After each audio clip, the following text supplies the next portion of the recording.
dis souvent que quand on est jeune, on n'a pas une opinion qui est valide, on n'a pas les compétences, on n'a pas l'expérience. Je vais leur prouver le contraire, tout simplement.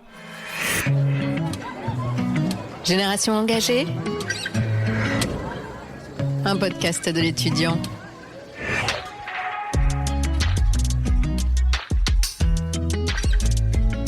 Je m'appelle Stécie Algrin, j'ai 24 ans, je suis étudiante en master politique environnementale à Sciences Po. Et cette année, en effet, j'ai pris une année de césure puisque pendant le premier confinement, j'ai lancé une initiative qui s'appelle Penser l'après, qui était d'abord un média pour penser l'après-Covid-19 et qui est aujourd'hui un think and do tank, donc un mot pompeux pour dire qu'on veut penser mais aussi agir. 40 bénévoles qui se bougent pour éduquer, inspirer et pousser les 18-35 ans à l'action. La mission Élysée, c'est un parcours d'engagement citoyen pour bousculer les élections présidentielles et donner un peu plus de résonance à la voix des jeunes, puisque nous, on part du principe que les jeunes ont déjà une voix, mais qu'ils n'ont pas assez d'écho, que ce soit dans les médias ou dans les sphères de pouvoir, comme l'Élysée, comme nos institutions. Donc on va les accompagner sur plusieurs mois, avec un parcours de formation. On va les former sur les questions d'écologie, de féminisme, de politique sociale, de politique économique. Et on va leur donner toutes les clés dont ils ont besoin pour comprendre les débats qui sont en train de se passer autour des élections présidentielles, mais aussi des compétences très personnelles, c'est-à-dire comment est-ce qu'on va exprimer son avis, comment est-ce qu'on va s'informer. Je m'appelle Damien, c'est marqué là, c'était pas petit, mais... Donc voilà. Du coup, moi c'est Anna, je suis la secrétaire générale de Penser l'après. Mobiliser, c'est jamais simple parce qu'en effet, on a cette idée qui mûrit en nous, on a cette grande vision d'aller toucher l'ensemble de la jeunesse. Il faut déjà partir d'un constat qui est qu'on n'est pas représentatif de l'ensemble de la jeunesse. En effet, je viens d'une classe moyenne, je viens d'une famille d'ouvriers, mais aujourd'hui je suis à Sciences Po, donc j'ai accès à un enseignement qui est dit élitiste. Donc forcément, ça me met un peu à part de certaines populations jeunes aujourd'hui. Donc comprendre eux vraiment ce qui les anime, ce qui peut arriver à mobiliser l'ensemble de cette jeunesse, c'est le premier défi. Le deuxième, c'est de se dire qu'en effet, aujourd'hui, on a une génération qui est éveillée, mais qui est politiquement désenchantée. Donc comment est-ce qu'on arrive à attirer à nouveau ces jeunes sur les questions de politique à l'approche des présidentielles ? Ça, c'est une grosse question qui nous a tenus éveillés pendant très longtemps. On va foncer, voilà, on n'a pas le temps de se poser des questions. Quand on voit les débats qui sont à la télé sur l'islam, sur l'immigration, on a envie de leur dire, c'est pas nos préoccupations, on s'en fout de tout ça. En fait, on est une génération qui a conscience que les défis sont clairement plus grands.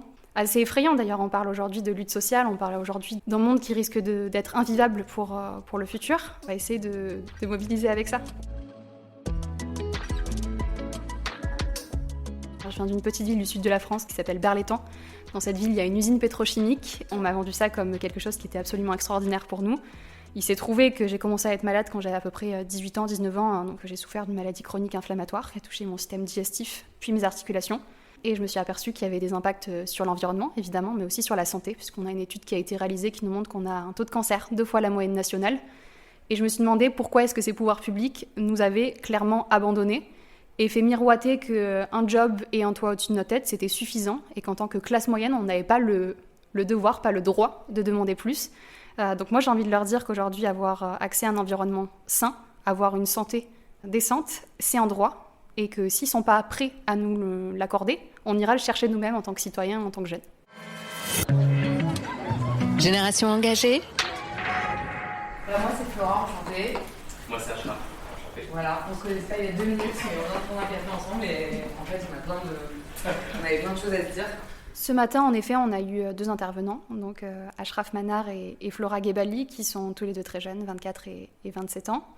C'était très important pour nous parce que souvent, on a des programmes, on a des choses qui sont lancées à destination des jeunes, et pourtant, on ne donne absolument jamais la parole aux jeunes, comme s'il fallait que ce soit toujours quelque chose de descendant, donc de descendant de la part de ces anciens, de nos aînés. Nous, on a voulu faire l'inverse. Avoir un programme fait par des jeunes, pour des jeunes, avec des jeunes. Pourquoi est-ce qu'on donnerait à nouveau la parole à des personnes qu'on peut déjà entendre dans les médias, qui transmettent déjà leur savoir de façon massive au quotidien, alors qu'on a des jeunes comme ça, qui se bougent et qui n'ont pas attendu qu'on leur dise que la situation était critique. On a envie aussi de créer du lien intergénérationnel parce que c'est très important pour nous. Parce qu'en effet, on est souvent dans cette opposition entre la génération climat qui serait vouée à sauver le monde et la génération boomers qui aurait déjà tout foutu en l'air et qu'on devrait écarter du pouvoir, j'ai envie de dire. Non, en effet, on est dans une gérontocratie, on est dirigé par des vieux, mais on va pas tous les virer. On a besoin aussi d'eux pour faire le monde de demain. Maintenant, c'est à eux de faire le pas supplémentaire vers nous. Vous ne savez peut-être pas, mais à la base, quand c'est la c'est un truc que j'ai lancé dans ma chambre. Donc, il y a 1 an et demi. Et c'est juste ouf, parce que de passer de ma petite chambre d'étudiante à ça, ça n'a aucun sens. Ça n'a vraiment aucun sens. C'est totalement what the fuck. Et merci beaucoup pour votre... Je vais reprendre mes études en janvier même, puisque mon année de césure va se terminer en décembre. Grosse pression, évidemment, parce qu'en 1 an, il s'est passé tellement de choses dans ma vie. Je suis passée de la vie d'une étudiante... Comme toutes les autres, à celle d'une activiste, d'une entrepreneur en quelque sorte aussi, parce que gérer une association, ça s'apparente là de l'entrepreneuriat. Et évidemment, ça m'a appris beaucoup de choses sur moi-même, sur ce que je voulais pas, surtout. Je me suis rendu compte que aller m'enfermer dans une organisation dont je partageais pas forcément les valeurs, ce sera pas possible. Aujourd'hui encore, je refuse beaucoup d'opportunités quand c'est pas aligné avec mes valeurs. Ça m'a appris aussi que j'étais certes une jeune femme, j'ai encore beaucoup d'années devant moi, beaucoup de choses à apprendre, mais j'ai déjà des choses qui sont là en moi.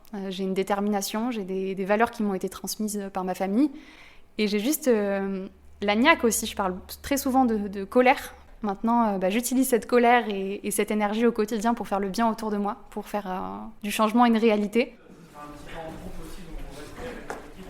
Débattre, je trouve que c'est intéressant, mais ne pas piéger la personne. Mais je me suis souvent retrouvée piégée parce que j'avais pas assez d'illustrations pour illustrer mon propos, alors qu'il vivait en moi et je sais pas comment expliquer ça. Non, tu l'as super bien expliqué.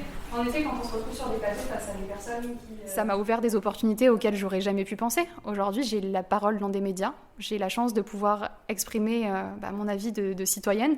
C'est pas donné à tout le monde, surtout dans un monde où les médias sont quand même détenus par des milliardaires qui préfèrent donner la parole à des gens qui créent des polémiques. Pour les jeunes qui écouteront ça, j'ai envie de leur dire qu'il y aura beaucoup de monde déjà qui essaieront de leur dire quoi penser. On est dans une société où on pense que les jeunes ne peuvent pas penser par eux-mêmes. Eh bien si, il y a plein d'outils aujourd'hui, il y a des programmes comme Mission Élysée, il y a Internet. Allez creuser, allez fouiller, allez essayer de déconstruire aussi tous ces schémas qu'on essaye de vous avancer comme des réalités, des choses qui seraient inévitables. Et après, suivez votre cœur, parce qu'en effet, je pourrais vous dire allez voter pour un tel, allez voter pour tel parti. J'ai pas du tout envie de faire ça. Je pense à nouveau que la jeunesse est assez intelligente, assez consciente des enjeux pour prendre la bonne décision par elle-même. Génération engagée. Un podcast de l'étudiant.